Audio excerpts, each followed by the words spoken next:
উল্টো চালে বাজিমাত করে ডিকের ডেরা থেকে এবার পালিয়ে গেল কম্পাস। হ্যাঁ বন্ধুরা, এমনটা হতে চলেছে আজকের পর্বে। বিস্তারিত জানতে ভিডিওটিতে লাইক দিয়ে চ্যানেলটিকে সাবস্ক্রাইব করে পুরো ভিডিওটি তোমরা দেখতে থাকো। গল্পের শুরুতে আমরা দেখতে পারবো ডিকে কম্পাসকে বলতে লাগলো, দেখ তোকে আমি এই জায়গায় কেন নিয়ে এসেছি সেটা তুই জানিস না। তুই যে এমন একটা কাণ্ড ঘটাবি সেটা আমি আগে থেকে আন্দাজ করতে পেরেছি, তারপরে তোকে নিয়ে এসেছি। এই যে অবিকল তোর মতো আমি ক্লোন বানিয়েছি, তার মধ্যে তো তোর ব্রেনটা নিতে হবে। তারপর আমরা সেটা কাজে লাগাবো। তোর ব্রেইনটা যে অনেকটা দামি সেটা আমি জানি। কারণ তুই আমার বানানো জিনিস। আর তোকে তোকে তো আমি এত সহজে ছেড়ে দেব না। তাই তো আমি তোকে এখানে নিয়ে এসেছি। এবার দেখ তোর ব্রেইনটা আমি কিভাবে ড্যামেজ করে দিই। আর সেই ব্রেইনের যাই কিছু আছে সমস্ত কিছু আমি এবার আমার হিসেব মতো কাজে লাগাবো। তখনই কম্পাস ভয় পেতে থাকে। কম্পাস তখন বলতে লাগলো, এটা আপনি করতে পারেন না ডিকে। ডিকে তখন বলতে লাগলো, আমি সবকিছু করতে পারি, সবকিছু করতে পারি। তুই হলে আমার বানানো। আর তোর ব্রেইনটা আমি ইউজ করব না কে ইউজ করবে? তোকে তো আমি জন্ম দিয়েছি। এই কথাটা বলার পরে কম্পাস চমকে যায়। ডিকে তখন তার যে টিম আছে সবাইকে বলতে লাগলো, ওকে এক্ষুনি একটা চেয়ারে বসিয়ে দাও। তারপর সমস্ত ডিভাইসগুলি ওর ব্রেইনের সাথে সেট করে দাও। এদিকে জিৎ কিছুতেই কানেক্ট করতে পারে না কম্পাসের সাথে। তখন বলতে লাগলো, না বিহান স্যারকে ফোন করি। এই বলে ঋতুজাকে ফোন করতে যাবে আর তখনই ডিকের লোকেরা এসে তাকে ধরে ফেলে আর বলতে লাগলো, খবরদার, খবরদার একটা শব্দও করবে না। সোজা আমাদের সাথে এখান থেকে চলুন। তখন জিৎ আর কোনো কিছুই করতে পারে না, এমনকি ফোনও করতে পারে না। ডিকের লোকেরা তাকে ঘর থেকে বের করে নিয়ে যায়। আর জিৎ ভয় পেয়ে কিছু না করে সেখান থেকে বেরিয়ে যায়। অন্যদিকে দেখা যায় ঋতুজা বারবার সে কম্পাসের সাথে কানেক্ট করার চেষ্টা করে, কিন্তু কিছুতে সেই ল্যাপটপ আর কাজ করে না। তখনই ঋতুজা ভয় পেতে থাকে আর বলতে লাগলো, কম্পাস, কম্পাস এখন কোথায়? কোথায় কম্পাস? আমি তো কিছু বুঝতে পারছি না। তারপরে জিৎকে কল করে, কিন্তু জিতের ফোনটাও লাগে না কিছুতেই। তখন ঋতুজা বড্ড চিন্তিত হয়ে পড়ে আর বলতে লাগলো, আমি এবার কি করব? কি করব? কিছুই তো বুঝতে পারি না। তখনই রশ্মিকা ঘরে আসে আর এসে বলতে লাগলো, জানো যে মা, মুক্তিবাসী আর সেনাপতি এক্ষুনি বাড়ি ফিরেছে। তাদের হাতে অনেকগুলো ডকুমেন্টস দেখেছি। আমার মনে হচ্ছে জেঠুর কাছে ওরা গিয়েছিল কিছু দরকারি কাগজ সাইন করাতে। ঋতুজা তখন চমকে যাওয়ার বলতে লাগলো, কিসের দরকারি কাগজ? তখন রশ্মিকা বলতে লাগলো, আমি জানি না। এদিকে ঋতুজা তারপরে বলতে লাগলো, আমার মনে হচ্ছে কম্পাসের মা-বাবা সেফ নেই। এক্ষুনি বড় বৌমাকে বলো ওখানে যেতে। রশ্মিকা তখন বলতে লাগলো, ঠিক আছে জেম্মা, তুমি কোনো চিন্তা করো না। আমি আর বড় বৌদি মিলে এক্ষুনি চলে যাব। এক্ষুনি চলে যাব সেখানে। তখন ঋতুজা বলতে লাগলো, আমার না বড্ড চিন্তা হচ্ছে। তোমরা তাড়াতাড়ি সেখানে যাও। রশ্মিকা তখন বলতে লাগলো, কোনো প্রবলেম হয়েছে জাম্মা? ঋতুজা তখন বলতে লাগলো, আমি তোমাকে সবটা পরে বলবো। এদিকে কম্পাস তখন বলতে লাগলো, আপনি এটা করতে পারেন না। আপনি আমার সাথে এটা করতে পারেন না। আমি আপনার জন্ম আম দেওয়া মেয়ে। আর আপনি আমার সাথে এমনটা করবেন? তখন এই কথা বলার সাথে, সাথে ডিকে বলতে লাগলো, আমি নিজের জন্য আমি সবকিছু করতে পারি। সবকিছু। এই পৃথিবীর শ্রেষ্ঠ হব আমি। তার জন্য দরকার পড়লে আমি তোমার ব্রেইনটাও ইউজ করব। কিন্তু আমি কিছুতে হার মানব না। আমার অনেক দিনের স্বপ্ন। এদিকে ডিকের লোকেরা কম্পাসকে টেনে নিয়ে একটা চেয়ারের মধ্যে বসিয়ে তারপর তার ব্রেইনটা সমস্ত ডিভাইসের সাথে কানেক্ট করে দেয়। অন্যদিকে ডিকে খুব খুশি হতে থাকে আর বলতে লাগলো, আমি আমি সব করতে পারি। আমি মেয়েকেও ছাড় দেব না। দরকার পড়লে আমার কাজে আমি মেয়েকেও ব্যবহার করব। আর তোকে আমি বানিয়েছি। আর তোর ব্রেইনটা আমি আমার কাজে লাগাবো। আর এই ব্রেইনটা কাজে লাগিয়ে তারপর আমি আমি এই পৃথিবীর শক্তিশালী মানুষ হব, যাকে কেউ কোনোদিন ছুঁতেও পারবে না। এদিকে ঋতুজার জন্য চা করতে থাকে বাবুলাল কাকা। আর তখনই মুক্তি সেখানে এসে বলতে লাগলো, আমার না বড্ড গা গুলোচ্ছে। এ জায়ফল আছে? আর তখন বাবুলাল কাকা বলতে লাগলো, এখানে তো নেই রান্নাঘরে, আমি নিয়ে আসছি।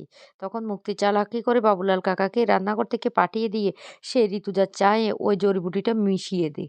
কিন্তু বাবুলাল কাকা শীতটা কিছুতেই টের পায় না। আর মুক্তি হাসতে থাকে আর বলতে লাগলো, এবার ঋতু দেখ তোর অবস্থাটা কেমন হয়। বাবুলাল কাকা তারপরে আসলে বলতে লাগলো, যাও ঋতুকে গিয়ে চাটা দিয়ে এসো। আর তখনই বাবুলাল কাকা বলতে লাগলো, ঠিক আছে, আমি আমি ম্যাডামকে গিয়ে চাটা দিয়ে আসছি। এইদিকে তো সে চায়ের মধ্যে জড়িবুটিটা মিশিয়ে মুক্তি খুব খুশি হয় আর বলতে লাগলো, এবার ঋতুর খেলা শেষ হয়ে যাবে। অন্যদিকে কম্পা চিৎকার করতে থাকে, কিন্তু কোনো ও সাড়া দেয় না। ডিকে ডিকে বলতে লাগলো, তাড়াতাড়ি করো, তাড়াতাড়ি সমস্ত ডিভাইসের সাথে তোমরা কানেক্ট করো। ও এক্ষুনি আমার সবকিছু জানতে হবে।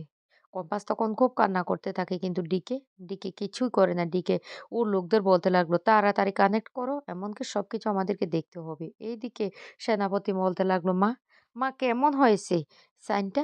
তখন এটা দেখে তো ওর মুক্তি খুব খুশি হয়ে যায় আর বলতে লাগলো, ও বিকল ঋতুর সাইনের মতো তুই সেটা কি করে করতে পারলি? সেনাপতি তখন বলতে লাগলো, "এটা না প্র্যাকটিস করে করেছি।" তখন মুক্তি বলতে লাগলো, "শোন, এবার এ বাড়িতে আমাদের রাজ শুরু হবে। তুই কোনো চিন্তা করিস না। তুই আর আমি এই বাড়িতে রাজত্ব করব।" অন্যদিকে ডিকে তো খুব খুশি হয়ে যায়। ডিকে খুশি হয়ে সবকিছু দেখতে থাকে। অন্যদিকে কম্পাস কি করবে কিছু বুঝতে পারে না। কম্পাস কে তখন ওরা কানেক্ট করে ওরা ওদের ডিভাইস গুলিতে কাজ করতে থাকে। আর তখনই হঠাৎ করে কম্পাস আ কেমন একটা করতে থাকে। তখন ওই লোকগুলি বলতে লাগলো, "কি ব্যাপার? কি হলো?" এদিকে ঋতু সেই চাটা কিছুটা খাওয়ার সাথে ঋতুজার বুকটা কেমন করছে, গলাটা জ্বালা-পোড়া করছে। ঋতু তখন কিছুই বলতে পারছে না। অন্যদিকে কম্পাস বলতে লাগলো, "আমাকে এখান থেকে বেরোতে হবে। কি করব? আমি তো কিছুই বুঝতে পারছি না।" এইদিকে ঋতুজা আ বসতেও পারছে না। ঋতুজার হাত থেকে হঠাৎ করে কাঠটা পড়ে ভেঙে যায়। আর ঋতুজা ছটফট করতে থাকে। উঠে দাঁড়ানোর চেষ্টা করল ঋতুজা। উঠে দাঁড়াতে পারে না। আর সেই মুহূর্তে বিহান তখন সেখান দিয়ে যাচ্ছিল। বিহান আওয়াজ শুনে ছুটে আসে তার মায়ের ঘরে। আর এসে দেখতে পায় তার মা কেমন একটা করছে। তখনই বিহান বলতে লাগলো, "মা তোমার কি হয়েছে? কি হয়েছে?" বলে চিৎকার করতে থাকে। কিন্তু তখন সেই মুহূর্তে ঋতুর মুখ দিয়ে ফেনা বেরিয়ে আসে। অন্যদিকে দেখা যায় ডিকে বলতে লাগলো, "তোমাদের কাজটা কতদূর এগোলো?" তখন ডিকের লোকরা বলতে লাগলো, "এই তো আমরা শুরু করে দিয়েছি।" এদিকে বিহান চিৎকার করতে থাকে যে হ্যাঁ সবাইকে। তার মায়ের জন্য একটা অ্যাম্বুলেন্স ব্যবস্থা করতে। আর তখন মুক্তি আর সেনাপতি সেখানে ছুটে আসে। আর এসে বলতে লাগলো, "বিহান কি হয়ে গেল? ঋতুর কি হয়ে গেল?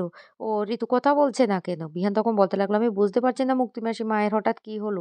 কি হলো মায়ের? মাকে এক্ষুনি হাসপাতালে নিয়ে যেতে হবে।" তখনই মুক্তি মনে হাসতে থাকে আর বলতে লাগলো, "ঋতু আর কিছুই করতে পারবে না রে বিহান, তুই সেটা জানিস না।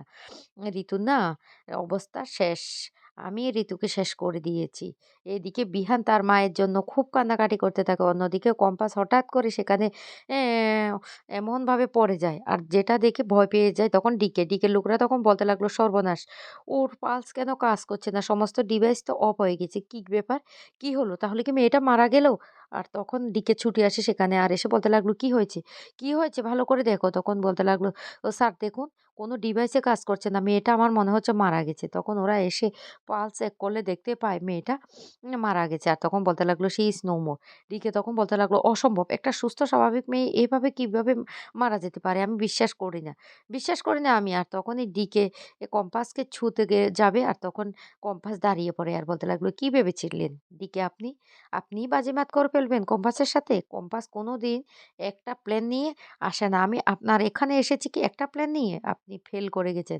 আমি জিতকে হ্যাঁ, হয়তো ল্যাবে বসিয়ে এসেছি। কারণ যদি কোনো কারণে জিদ ধরা পড়ে আপনি ভাববেন যে আমাদের প্ল্যান সাকসেস কিন্তু তারপরেও আমি আরেকটা প্ল্যান রেখেছি। আর আমি কি করে এভাবে মরার অভিনয় করেছি সেটা জানেন?" তখন বলতে লাগলো, "কিভাবে?" আর তখনই কম্পাস বলতে লাগলো, "বগলের নিচে নাকি একটা নার্ভ আছে। সেই নার্ভটা চাপ দিলে পালস অটোমেটিক বন্ধ হয়ে যায়।" এ কথা বললে তখন বোকা হয়ে যায় ডিকে। কম্পাস তখন বলতে লাগলো, "আমাকে আটকে রাখতে এটা এত সহজ নয়। আপনার মতো ও নি এম এতটা পাপী মানুষ আমি আর দেখিনি যে নিজের সন্তানকে পর্যন্ত মারতে পিছু পা হয় না। আমি আমি এবার